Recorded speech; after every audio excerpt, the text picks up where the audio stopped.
നമസ്കാരം, news 99 one time ന്യൂസിലേക്ക് സ്വാഗതം. ഓരോ മുഹൂർത്തങ്ങൾക്കും അതിൻ്റെതായ സന്തോഷങ്ങളുണ്ട്. അതിൽ ചിലത് ഒരിക്കലും മറക്കാൻ പറ്റാത്തതും. Azad gold and diamonds, Thazhepalam, Tirur. കക്കൂസ് മാലിന്യം തള്ളാൻ വന്ന മിനി ടാങ്കർ ലോറി അതേ ചാലിലേക്ക് മറിഞ്ഞു. തിരൂർ അന്നാരയിൽ ഇന്ന് പുലർച്ചെ 3:30 മണിയോടെയാണ് സംഭവം.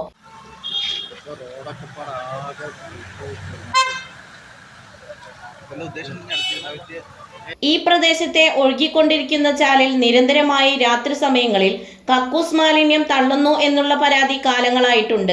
ആളെ പിടിക്കുവാൻ നാട്ടുകാർ പലവട്ടം ശ്രമിച്ചെങ്കിലും നടന്നിട്ടില്ലായിരുന്നു.